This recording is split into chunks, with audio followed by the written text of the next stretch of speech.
জায়গায় গিয়ে এক সময়, কিন্তু সেই আফসোসটা কি কোনো উপকার করবে? সেই রিয়েলাইজেশন, সেই শিক্ষা গ্রহণ করা যদি আজকে নেওয়া যায়, ফাত্তাখিযুহু আদুওয়া, আজকে যদি সত্যি শয়তানের ওয়াসওয়াসা থেকে আমি দূরে থাকার চেষ্টা করি, দিলে না শুনি, দূরে থাকি, তাহলে সত্যি অনেক কাজে লাগবে। কিন্তু ওই দিন আফসোস করে কোনো কাজে লাগবে না। ফাবিসাল কারিন, কত খারাপ একটা সঙ্গী তুমি, তোমাকে আমি সঙ্গী বানিয়ে নিয়েছিলাম, তোমার কথায় মুঠা বসা করেছিলাম। ওয়ালা ইয়ানফাকুমুল ইয়াউমা ইয যালামতুম আন্নাকুম ফিল আযাবি মুশতারিকুন। এরপর আল্লাহ তাআলা বলবেন, আজকে তোমাদের কোনো ফায়দা হবে না, তোমরা যে জুলুম করেছিলে দুনিয়ার মধ্যে, তোমার উভয় আজকে আযাবের মধ্যে শেয়ার করবে। তার কারণ হলো শয়তানটা এসে কমপ্লেন করবে যে আল্লাহ, এই দুষ্ট আমাকে কুমন্ত্রণা না দিলে কিন্তু আমি এরকম খারাপ হতাম না, এত খারাপ হতাম না, আমি এই শয়তানের কারণেই আমি এত ক্ষতিগ্রস্ত হয়েছি, আল্লাহ আমাকে আপনি শাস্তি না দিয়ে তাকে শাস্তি দান করেন, সেইভাবে বলার চেষ্টা করবে। কিন্তু আল্লাহ তাআলা শুধু শয়তানকে দায়ী করবেন না, বলবেন তোমরা দুইজনেই শেয়ার করবে, দুইজনেই একজন আরেকজনের পার্টনার ছিলে, তো এখানে যদি পার্টনারশিপ আছে, এই দেশে পার্টনারশিপের কনসেপ্ট আছে না, তো এই পার্টনারশিপ সেখানে থাকবে। তার কারণ হলো শয়তান বলবে যে আল্লাহ সব জোর যে আমাকে দেয়, রব্বানা মা আতগাইতুহু, সূরা কাফে, যে আল্লাহ আমি কি তাকে জোর করে বাঁকা পথে নিয়ে গেছি? হ্যাঁ, তা না, সে নিজেই, ওয়ালাকিন কানা ফি দালালিন বাঈদ, তিনি নিজেই গুমরাহী রাস্তাকে খুব পছন্দ করতেন, খুব মহব্বত করতেন, আমি একটু খালি সামান্য রস লাগাই দিলে উনি আরো বেশি এনজয় করতেন, এর দূর আর কি। কিন্তু ওনার নিজেরও খাহেশ খুব ছিল। হ্যাঁ, অন্য আয়াতে আল্লাহ তাআলা কি বলেছেন, ওয়াকালা শাইতানু লাম্মা কুদিয়াল আমর, যখন ফয়সালা হয়ে যাবে উভয়কে শাস্তি দেওয়ার জন্য, হ্যাঁ, ইন্নাল্লাহা ওয়াদাকুম ওয়াদাল হক ওয়া ওয়া'আতুকুম ফাআখলাফতুকুম, যে আমাকে খালি দায়ী করে কেন, আল্লাহ তাআলা তোমাদেরকে দুনিয়া পাঠাইতো ওয়াদা, হক ওয়াদা করেছিলেন যে আমার কথা শুনলে পুরস্কার দেব, আর শয়তানের কথা শুনলে দনদনকে জাহান্নামে ফেলবো, আল্লাহ তোমাদেরকে বলে নাই? তা আমার কথা শুনছে কেন? আর আমি বলছি যে আমার কথা শোনা খুব মজা হবে, ঠিকই আমি বলছি, ওয়া ওয়া'আতুকুম ফাআখলাফতুকুম, আমি ওয়াদা করছি, আমার ওয়াদা ঠিক রাখতে পারি না, কিসের মজা দিব, আমার কাছে মজা আছে নাকি? আর আল্লাহ ওয়াদা করছেন, ঠিকই দিয়েছেন, আল্লাহ শাস্তি দিবেন, তিনি দিবেন, আল্লাহর ওয়াদা পুরা করার ক্ষমতা আছে, আমার তো ওয়াদা পুরা করার ক্ষমতা আসলে নাই। হ্যাঁ, ওয়া মা কানা লিয়া আলাইকুম মিন সুলতান, তবে আমার হাতে এমন কোনো পাওয়ার আল্লাহ দেন নাই যে আমি জোর করে তোমাদেরকে গুনাহ করাইয়া ছাড়বো, এরকম কোনো পাওয়ার আল্লাহ আমাকে দেন নাই। ইল্লা আন দাআতুকুম ফাসতাজাবতুম লি, খালি একটু বলছি এদিকে আসা খুব মজা আছে, আর তোমরা সঙ্গে সঙ্গে সাড়া দিয়েছো। ফালা তালুমুনি ওয়ালুমু আনফুসাকুম, খালি আমাকে দোষ দাও কেন, নিজেও নিজেকে তিরস্কার করো, তুমি তোমার অংশের জন্য রেসপন্সিবল আছো। মা আনা বিমুসরিখিকুম ওয়া মা আনতুম বিমুসরিখি, আমিও চিৎকার করে তোমাদেরকে আজকে গালিগালাজ করলে তোমাদের থেকে জিম্মা মুক্ত হয়ে আমারও বাঁচার উপায় নাই, তোমরাও আমাকে চিৎকার করে গালিগালাজ করে রেহাই পেয়ে যাবা, তার তোমাদের কোনো উপায় নেই, সবাই ধরা পড়ে গেছি। ইন্নী কাফারতু বিমা আশরাকতুমুনি মিন ক্বাবল, আর আমাকে এর আগে শরীক বানিয়ে শিরক করে আমাকে পূজা করেছে অনেক লোকেরা, যারা জিন শয়তানকে পূজা করেছে, সবগুলো থেকে আমি আল্লাহর কাছে জিম্মা মুক্ত করলাম, একটারও অংশ আমি নিতে চাই না, কোনো পূজা আমার দরকার নাই, সব আমি ডিনাই করলাম। তাহলে দেখতে পাচ্ছেন কি অবস্থা হবে শয়তানের সঙ্গে, শয়তান কিভাবে ডিনাই করবে। হ্যাঁ, এই কথাগুলো, এই সিনগুলো, এই দৃশ্যগুলো আল্লাহ তাআলা আজকে কেন প্রেজেন্ট করতেছেন, তুলে ধরছেন, আমরা যেন সতর্ক হই, শয়তান থেকে দূরে থাকি, আল্লাহর কাছে পানা চাই, চেষ্টা করি, আপ্রাণ এই সংগ্রামে লিপ্ত হয়ে যাই যে ইবলিসের সঙ্গে আমাদের সখ্যতা নেই, সে আমাদের বড় দুশমন, আদু মুবিন ফাত্তাখিযুহু আদুওয়া,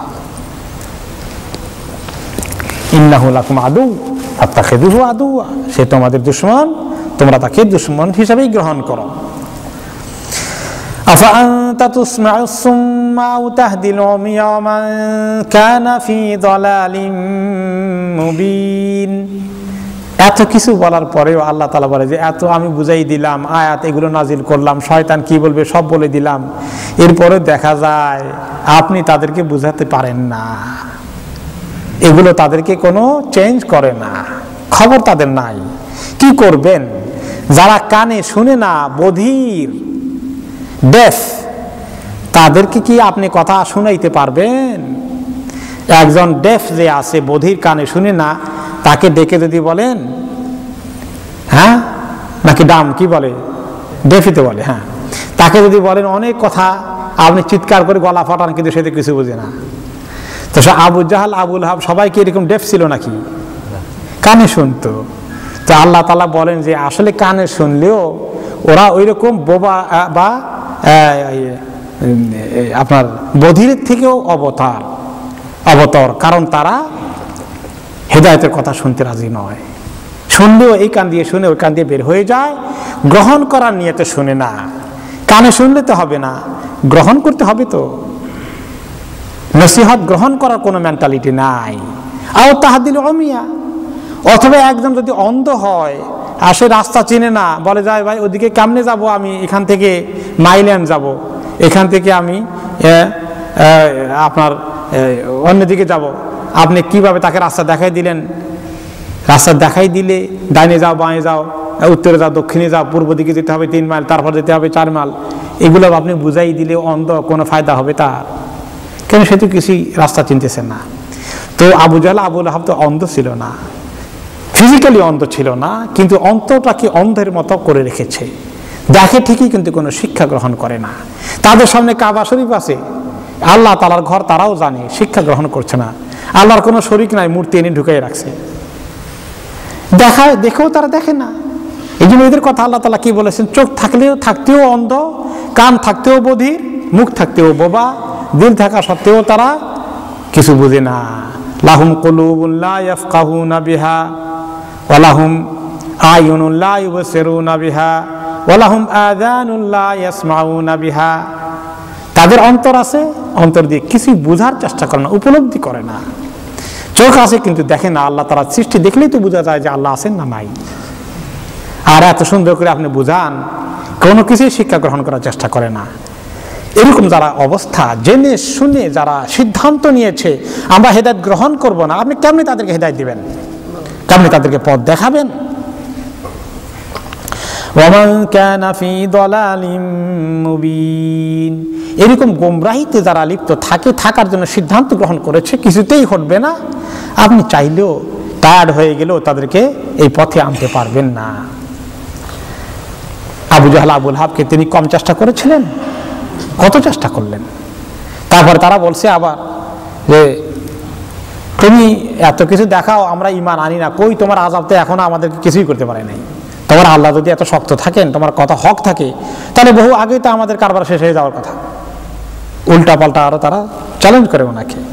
আল্লাহ তাআলা তার জবাব দিচ্ছেন যে ওই সময় তারা যখন চায় ওই দিনই আযাব দেয় নাই, এই জন্য তারা মনে করছে আমি বোধহয় আযাব দিতে পারি না, আমার তো একটা রুটিন করা আছে, কবে দেব। فَإِمَّا نَذْهَبَنَّ بِكَ فَإِنَّا مِنْهُمْ مُنْتَقِمُونَ, আযাব দেব, আমি তাদের থেকে প্রতিশোধ নেব, এই সমস্ত সীমা লঙ্ঘন, বেয়াদবির শানে আমি ক্ষমা করব না। তারা যদি তওবা না করে প্রত্যেককে আযাব দেব। এমনকি আপনাকে নিয়ে গেলে আপনি যদি মরেও যান, তাদের আযাব থেকে রেহাই নাই। আও নুরিয়ান্নাকাল্লাযী ওয়া'আদনাহুম ফাইন্না আলাইহিম মুক্তাদিরুন, অথবা তারা কি জানে আমি যেগুলোর ওয়াদা করেছি আপনার জীবিত থাকতেই আপনি দেখবেন যে তারা এই সমস্ত আযাবের মজা পেয়ে যাচ্ছে কিছু কিছু। আমি যেগুলো ওয়াদা করেছি কিছু তারা পাবে।